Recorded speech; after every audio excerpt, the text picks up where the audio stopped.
Kyrgyzstan is a high mountain nation in Central Asia.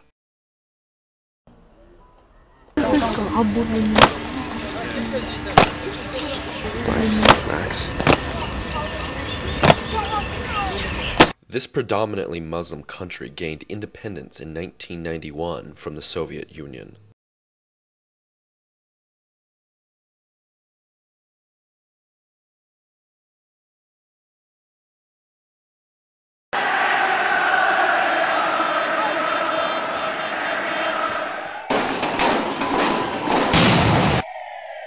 In Kyrgyzstan it had happened so-called Turk Revolution.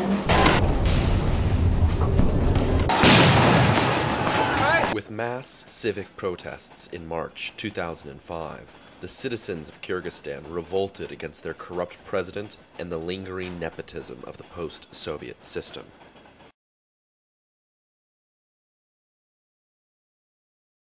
In the last day, which is 24th of March, we took part at that revolution.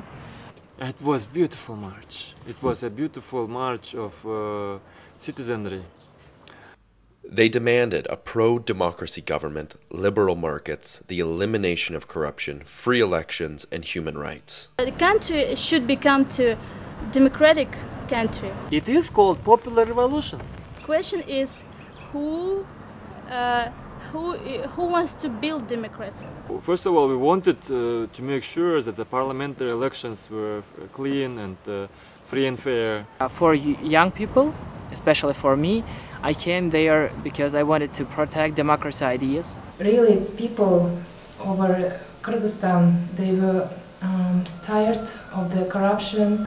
There were a lot of corruption. Corrupt officials should have been brought to justice. Human rights were not protected. It's either us or them. It's either civil society who will dictate the public agenda, or it is the organized crime.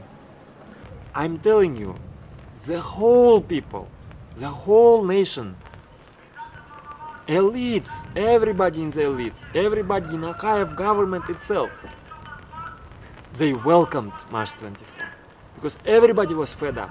I was arrested twice at that time. My friends were arrested a lot of times. We started on the outside of the city with about 5,000 people. And until we arrived to the central square, we had 25,000 people because people were joining. All ages, all ethnicities. Everybody was fed up. And so when we arrived, we met a lot of scattered groups. They were badly beaten.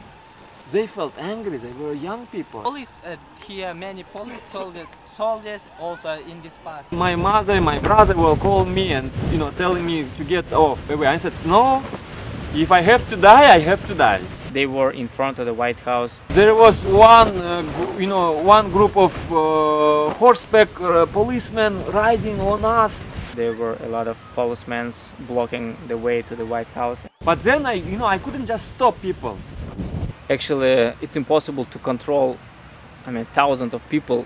We organizers, we tried to stop them. They just start to attack. When they saw a large group of ours, they said, let's go and take that White House. The protests became violent before the White House was sacked and President Akayev fled to Kazakhstan. The night after the revolution, there was citywide looting.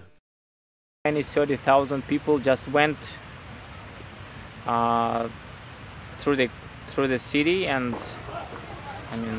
they broken windows, like stolen everything in shops, and firing cars.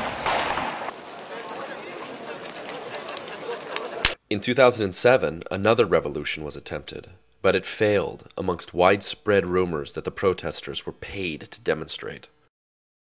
2007 there was terrible. It was April rallies this year were nothing. About 5,000. Only here was about 5,000, but it was not successful.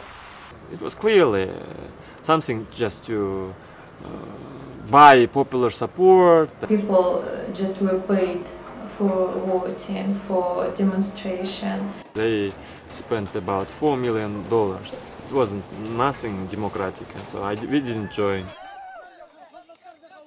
And they just start to use gas, these noisy bombs, and start to move people out from the White House and out from the central square. Many people are skeptical of the revolution's achievements. We have some ways to have a democratic country, but now I don't think so actually. Maybe in our future.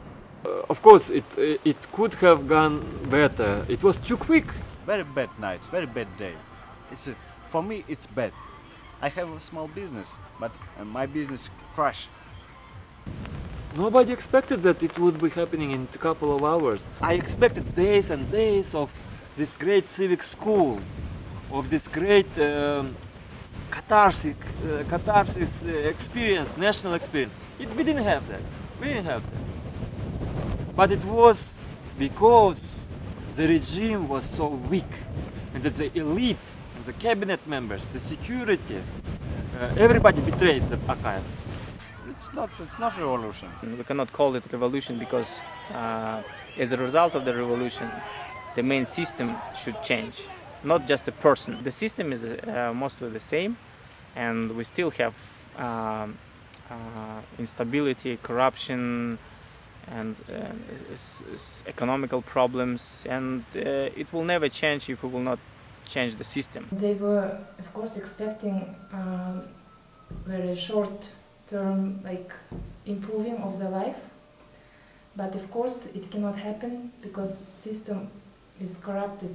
Despite the overall failure of the revolution, there were some major victories, including freedom of press.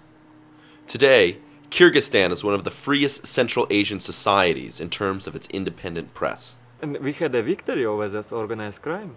Mass media is can express themselves better, freely. Political parties mobilized and they understood that they can appeal to the public. America also 50,000 years ago was like Kyrgyzstan, I think. Then time by time they changing, yeah? Kyrgyzstan also time by time improving, and I think it will become to like America in 10 years, I think.